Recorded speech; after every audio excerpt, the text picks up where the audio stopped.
안녕하세요. 2024년 1월 2일 호주 한인뉴스 가시남에서 전하는 호주 크리스천 영상 채널입니다. 자, 오늘도 여러분에게 호주에 나와 있는 여러 가지 뉴스들 가운데 세 가지 뉴스를 좀 정리해서 여러분과 함께 나눠보도록 하겠습니다.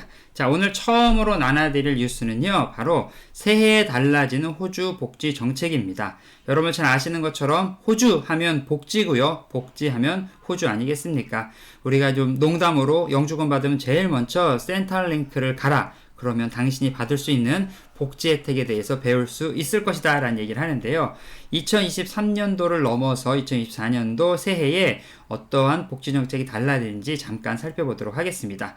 많은 분들이 공감하실 텐데요. 2023년도는 여러 가지 경제적인 것들을 많이 어려움이 있었던 것이 사실입니다. 그래서 2024년도에는 정부가 조금 더 여러 가지 물가 인상을 반영해서 복지 정책을 좀 했고요. 지원비도 조금 올랐다고 합니다. 지원금 증가와 또 환급들에 대한 이야기도 있고요. 유치원부터 메디케어까지 조금씩 올랐는데요. 센트럴링크 지원금을 보면은 일부 지원금은 1월 1일부터 인플레이션의 도움에 따라서 도움이 필요한 사람에게 6%가 더 들어온다고 합니다. 다시 말해서 우리가 100불 정도를 받았다면 106불 정도를 받을 수 있겠죠. 청년수당과 오스터디, 청년수당, 오스터디는 잘 아시는 것처럼 풀타임으로 공부를 할 때 공부에 집중할 수 있도록 정부에서 지원해주는 정책이죠. 2주에 45.60달러, 45불 60센트 정도가 추가로 지급이 된다고 합니다. 오스터디는 주당 86달러, 21세 미만 장애 지원 연금은, 그러니까 장애가 있는데 21세 미만이 있는 사람들에게는 호주에서 또 정부에서 지원이 있거든요. 2주에 44.9달러, 또 간병인 수당은 8.7달러가 인상이 된다고 합니다. 인상이 된다는 얘기는 기분이 좋은 얘기네요. 또 메디케어는 한도가 또 좀 증가하는데요. 사람들이 더 높은 환급을 받기 위해서 병원 밖 의료비를 지출해야 하는 것들이 좀 있습니다. 이런 것들에 대해서 인플레이션을 감안해서 또 조정을 한다고 합니다. 기존의 메디케어 안정망 지원 대상자와 일반 대상자 가족 모두에 대해서 560.40달러를 상승할 것으로 예상을 하고 있네요. 보니까. 그리고 한 해 동안 또 도달한 것에 있어서 요 정도 쓴 돈에 대해서는 100% 환급을 다 해준다고 합니다. 확장된 메디케어의 안정망은 지원 대상자와 그 가족에 대해서 811.80, 일반 대상자에 대해서는 2544.30%, 센트로 증가합니다. 이러한 조치하에서 본인 부담 비용 한대가 도달하고 메디케어가 향후 비용의 80%를 지불하는 것들이 확정이 되었다고 합니다. 어쨌든 의료보험에 대한 것들은 많은 사람들에게 크게 도움이 될 것 같아요. 또 대학 요건에 대한 변경사항이 좀 있네요. 대학에 학생이 커먼헬스 지원을 받으려면 해당 과목의 50%를 통과해야 했던 50% 통과 규칙 대신 대학은 학생 지원 정책을 시행할 것이라 라고 얘기를 했습니다. 이를 통해서 재정 지원을 삭감하는 대신 합격에 어려움을 겪는 학생들에게 더 많은 지원을 제공할 것이다 라고 또 새로운 정책들이 발표가 되었습니다. 뉴사우스 웨일즈에는 통행료 감면 혜택이 있네요. 통행료가 주당 60달러 이상을 지출하는 뉴사우스 웨일즈 운전자들은 주당 최대 340달러까지 나머지 금액을 돌려받을 수 있도록 해준다. 고속도로 많이 타시는 분들에게는 도움이 될 것 같고요. 또 뉴사우스 웨일즈에서는 무공해 및 저공해 차량에 대해서 인지세를 면제하는 것은 종료가 되네요. 대신 배터리, 전기 및 수소, 연료, 전지 차량에 대한 3,000달러 리베이트도 종료가 됩니다. 이건 여러 가지가 조금 아쉬운 부분이 좀 있네요. 어린이 바우처에 대한 거는요, 가족 세금 혜택 A와 B를 받는 NSW 학령기 가정은 연간 50달러 바우처 2매를 받을 수 있습니다. 빅토리아에서는 모든 신축 주택에서 가스 사용이 금지됨에 따라서 신축 주택은 전기 네트워크를 연결해야 된다. 이 멜번 빅토리아 지역에선 새로 짓는 아파트에 가스가 안 들어온답니다. 토지세는요, 빅토리아에 향후 10년간 한시적으로 토지세 할증료가 도입된다. 즉 5만 달러에서 10만 달러 사이의 토지 보유에 대해서 500달러의 할증료가 새로 부과가 된다. 이런 뉴스 새롭네요. 10만 달러에서 30만 달러 사이의 토지에 대해서는 975달러의 할증료가 부과되고요. 30만 달러가 넘는 토지는 900 $75의 과세 가액에 0.1%를 더한 금액이 부과된다라고 합니다. 하지만 가족주택은 여전히 토지세가 면제되고요. 정부는 또한 빈 주거용 부동산에 대한 토지세를 대도시뿐만 아니라 빅토리아 전역에 확대해서 1년 이상 비어있는 토지에 대한 그 벌금도 인상을 한다. 이게 무슨 소리지? 빨리빨리 좀 이게 렌트를 놓으란 얘기 같은데요. 퀸즐랜드는 보니까 취약정 과정인 킨디는 정부가 승인한 프로그램에 다니는 모든 어린이들에게 무료로 제공됩니다. 이거 너무 좋네요.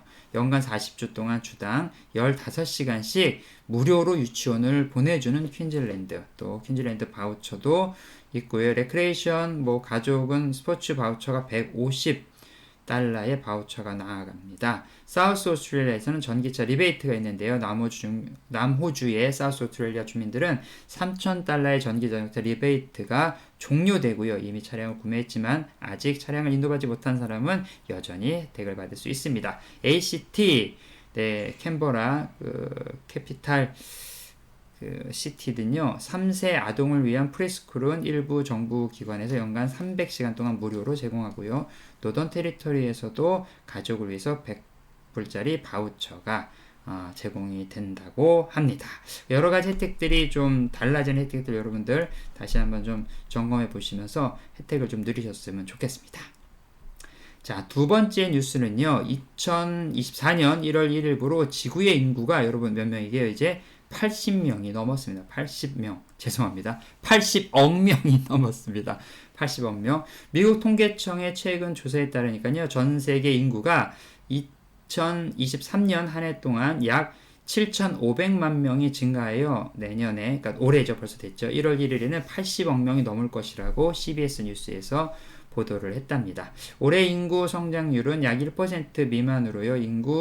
인구는 인도, 중국, 미국, 인도네시아, 파키스탄에서 가장 많은 인구가 늘어났다고 합니다. 이 호주에서도 보면은 요즘 인도 분들, 중국 분들, 또 인도네시아, 파키스탄 분들은 정말 숫자가 많아지셨습니다. 2011년 70억을 넘어서서 전 세계 인구는 계속해서 증가했고 2024년 1월에는 매초 1초당 4.3명이 태어나서 인구가 늘고요. 또 2명이 사망할 것이라고 예측을 했습니다. 그러니까 2.3명은 남게 되니까 인구가 증가하는 거네요. 미국의 경우 올해 인구는 약 170만 명이 증가하여 새해 첫날에는 약 3억 3,580만 명이 이를 것으로 예측되고요. 이는 지난해 대비해서 0.53% 증가된 수치입니다. 브루킹스 연구소의 인구 통계학자 윌리엄 프레이는 현재 추세로 지속된다면 2020년대 미국의 인구 성장률은 4% 미만으로 떨어지며 인구 성장 속도가 가장 느린 10년으로 기록될 것이다 라고 전망했습니다. 그러니까 미국도 인구가 늦는 것들이 예전과 같지 않다는 거죠. 특히 미국 역사상 인구 성장이 가장 느렸던 시기는 1930년대 대공황으로 당시 10년간 인구 성장률은 7.3%였습니다. 경제적으로 어려울 때 인구의 성장도 어느 정도 주춤하는 게 이 데이터를 통해서 좀 알 수 있는 것 같습니다. 자, 두 번째 뉴스는 세계 인구가 80억을 넘었다라는 뉴스를 전해드렸고요. 오늘 마지막으로 전달해드릴 뉴스는 새해 맞이해서 코로나19 감염자의 숫자가 늘어났다라는 또 소식이 전해졌습니다. 즉 내용을 좀 보니까요. 새해 맞이해서 호주 전역의 코로나19 감염자, 입원 환자, 사망자 수가 꾸준히 증가해 보이고 있답니다. 호주 내에서 8차 코비드19 유행으로 호주에서의 감염 증세는 전 세계적인 추세와 함께 간다라고 정부가 발표를 했네요. 세계보건기구 WHO에 따르면 2023년 11월 20일부터 12월 17일 28일간 전 세계적으로 85만 명의 새로운 코로나19 환자가 늘어났다고 보고가 되어졌고요. 이는 이전 28일 기간에 비해서 52%가 급증한 수치입니다. 코로나가 주춤하는 것 같더니 다시 좀 늘어났어요. 특별히 세계보건기구는 최근 코로나19 하위 변이인 JN1이라는 변이가 많이 늘어났다고 합니다. 이 여러 가지 그 변이가 되는 또 여러 종류들이 있는데요. 이 JN1은 보니까 위험도, 공중보건에 미치는 위험도는 좀 낮게 평가가 되어 있습니다. 하지만 또 어떤 분들은 주변에 보니까 다시 코로나 감염으로 인해서 되게 극심함 또 진통을 몸살 기운을 앓으셨다라고 하시는 분들이 계시니까 여러분들 이런 부분들에 있어서도 좀 조심해 주시는 게 좋을 것 같습니다. 특별히 보니까 미국 같은 경우는요, 질병통제예방센터는 북반구 겨울철 상황에 이어 이 변이가 감염의 급증세에 기름을 부을 수 있다라고 지적을 했습니다. 다른 나라들도 점점 수치가 높아지는 걸 보니까 조금씩 조심을 더 해주시는 게 좋을 것 같습니다. 다 나은 것 같지만 또 아직은 좀 그렇지 않은 것 같아요. 호주 커틴대학교의 자야 틴타스 공중보건학 교수는 호주의 낮은 코로나19 진단 검사율에 비춰볼 때 현재 보고된 감염 수치보다 호주 내 감염자 수가 훨씬 더 많을 수 있다. 충분히 검사가 이루어지지 않고 있지만 환자 수는 확실히 증가하고 있다라고 또 의견을 내놓았습니다. 자, 오늘도 여러분에게 호주 한인 뉴스 가시나무 호주 한인 포털에서는 이슈가 된 뉴스들 가운데 3개의 뉴스를 좀 추려서 알려드렸습니다. 제가 이 뉴스를 갖다가 녹음하는 동안 지금 한국에서 좀 긴급 뉴스가 하나 떠올라서 잠깐 또 말씀을 나눠드리도록 하겠습니다. 한국에서 이재명 민주당 대표가 부산 방문 중에 계안에 피습을 당해서 헬기로 병원에 이송 중이라고 합니다. 새해 첫날 첫 행보인데 또 이런 안타까운 일이 벌어졌네요. 어떤 지지 정당을 떠나서 당대표에게 이런 일이 생긴다는 건 한국 정치나 여러 가지 봤을 때 상당히 마음이 아픈 일인 것 같습니다. 이거에 대한 자세한 뉴스는 여러분들 다른 일반 한국 뉴스를 참조해 주셔도 될 것 같습니다. 오늘 가시나무 2024년 1월 2일 호주 한인 뉴스는 여기까지입니다. 내일 다시 뵙겠습니다.